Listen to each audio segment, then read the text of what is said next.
Hello साथियों, नमस्कार। आपने देखना शुरू कर दिया आपका अपना YouTube channel DS Mishra official और आपके अपने चैनल पर एक नए वीडियो के साथ आपका पुनः हार्दिक स्वागत है। और अभी का जो वीडियो आपके लिए लेकर के मैं आया हूं वह बहुत ही महत्वपूर्ण टॉपिक के साथ होने वाला है। और आज के वीडियो में हम लोग बात करने वाले हैं कि जो प्रधान शिक्षक की परीक्षा हुई है, तो इस प्रधान शिक्षक परीक्षा में और साथ ही साथ जो प्रधानाध्यापक की परीक्षा हुई है, तो प्रधान शिक्षक और प्रधानाध्यापक की परीक्षा के लिए जो न्यूनतम अर्हतांक तय किए गए हैं, न्यूनतम जो कट ऑफ तय किए गए हैं बिहार सरकार के द्वारा, क्या उस कट ऑफ से कम अंक लाने पर भी आपका रिजल्ट हो सकता है? बहुत सारे साथियों के मन में यह प्रश्न आ रहे हैं कि चूंकि रिक्तियां हैं पर्याप्त संख्या में और अभ्यर्थी उतने अधिक हैं नहीं, और प्रश्न पत्र का जो स्टैंडर्ड था वह बहुत ही हार्ड था, तो बहुत लोग कट ऑफ को भी छू नहीं पाएंगे। तो क्या न्यूनतम कट ऑफ जो तय किया गया है वह यदि नहीं आता है, तो क्या उससे कम नंबर लाने वाले को, न्यूनतम कट ऑफ से कम नंबर लाने वाले को इसमें रिजल्ट दिया जाएगा या नहीं दिया जाएगा? दिया जाएगा तो किस बेस पर दिया जाएगा या कैसे हो सकता है?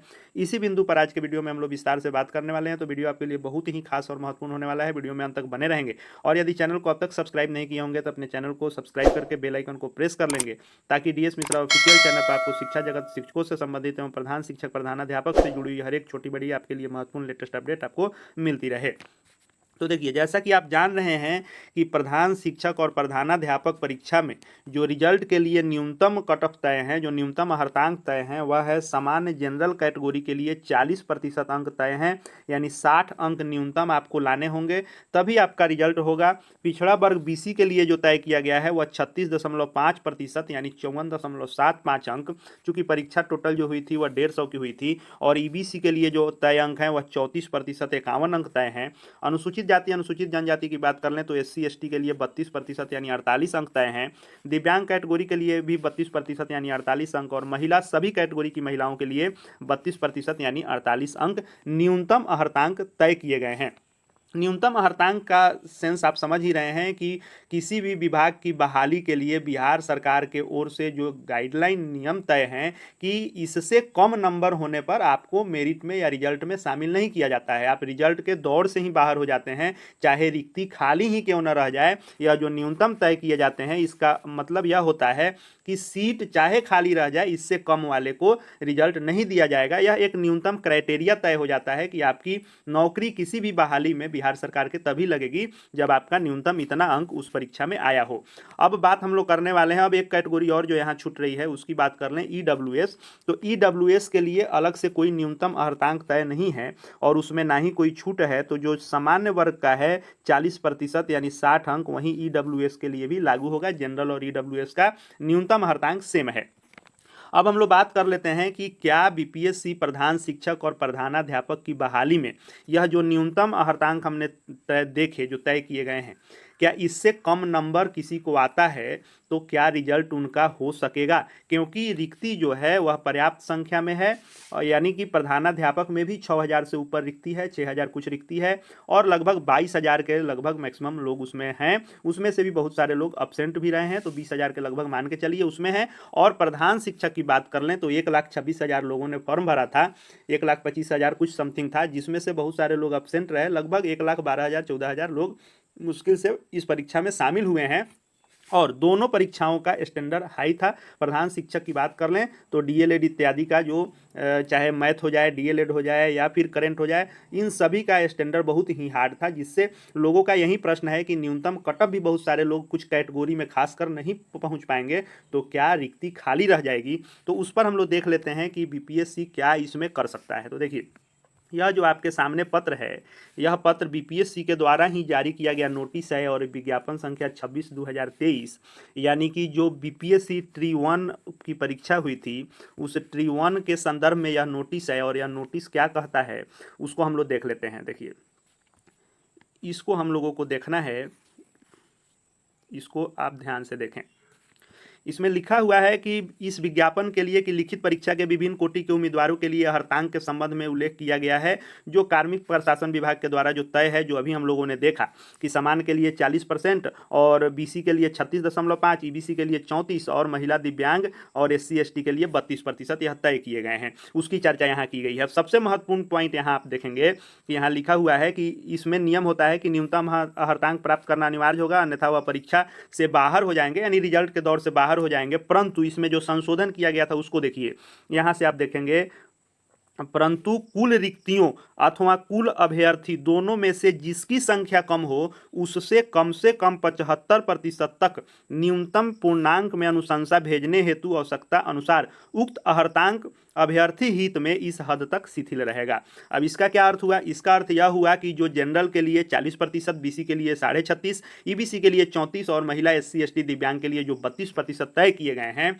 यदि रिक्ति नहीं पूरी हो रही हो, कैंडिडेट कम हो या रिक्ति अधिक हो, परीक्षा में बैठने वाले की संख्या कम हो या लोग सीट से थोड़ा अधिक भी हो लेकिन न्यूनतम कट ऑफ कम लोग पार कर रहे हों, तो उसके लिए 75% रिक्ति भरने के लिए या 75% उम्मीदवारों का चयन करने के लिए जो न्यूनतम यह 40%, 36.5%, 34% और 32% है, इस नियम को शिथिल किया जा सकता है और इससे नीचे के भी अर्हता प्राप्त लोगों को चुना जा सकता है। अब इसको हम लोग ऐसे समझ लेते हैं कि आखिर यह बात कह क्या रहा है, तो आसान शब्दों में हम लोग समझ लेते हैं कि मान लीजिए कि रिक्ति है 2000, किसी कैटेगरी विशेष की रिक्ति है 2000 और 1000 लोग ही उस कैटेगरी के फॉर्म भरे हैं। यह हो गया रिक्ति आपको हो गया और यह जो हो गया अभ्यर्थी हो गए, यानी इस रिक्ति पर 1000 लोग ही परीक्षा में बैठे। अब यह कह रहा है कि सीट या उम्मीदवार जिसकी संख्या कम हो उसका 75% भरने के लिए,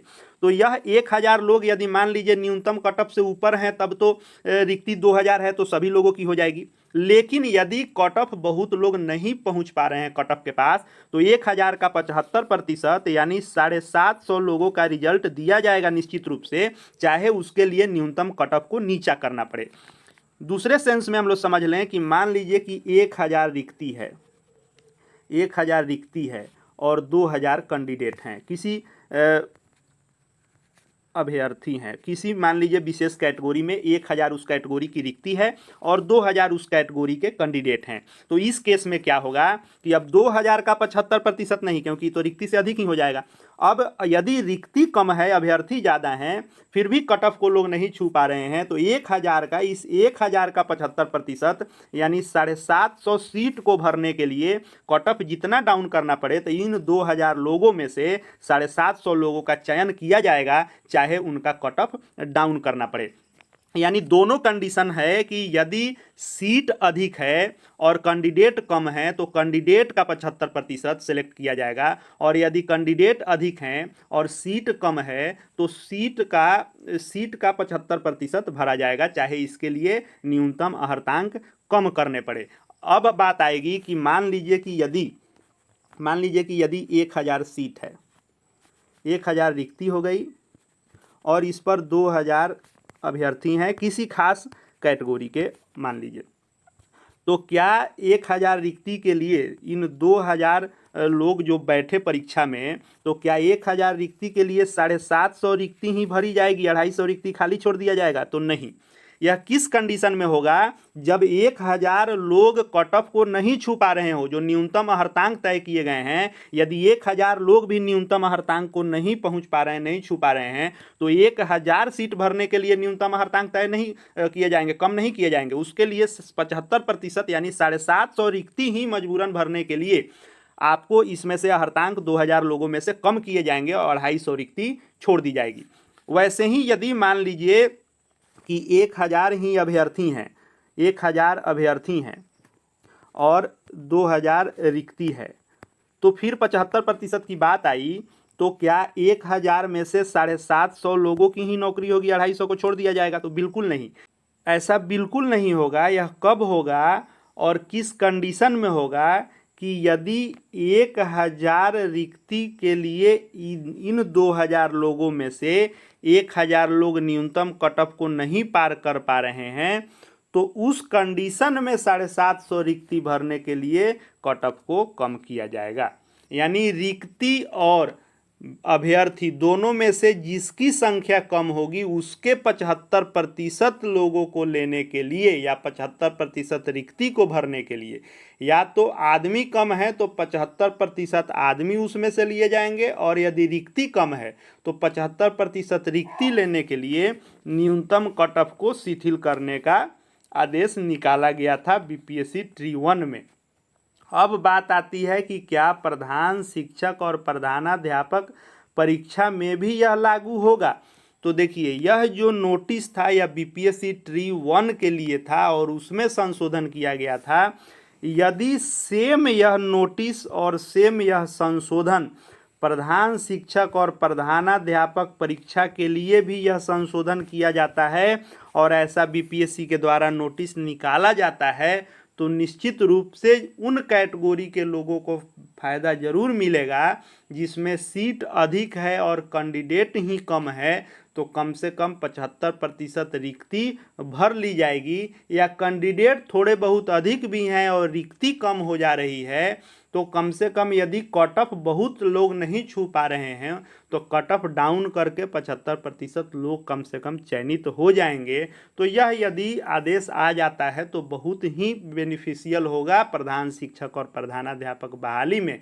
अब देखने वाली बात होगी कि क्या यह आदेश इस संदर्भ में भी आता है तो कब तक आता है। अभी तो मात्र क्वेश्चन बुकलेट ही अपडेट हुआ है, अपलोड हुआ है वेबसाइट पर, अभी तक आंसर की नहीं आया है। लगातार सूचना मिल रही है कि बहुत जल्द आएगा, लेकिन यह बहुत जल्द कब आएगा थोड़ा सा इंतज़ार करना होगा। अभी तक ऑफिशियल आंसर की आया नहीं है।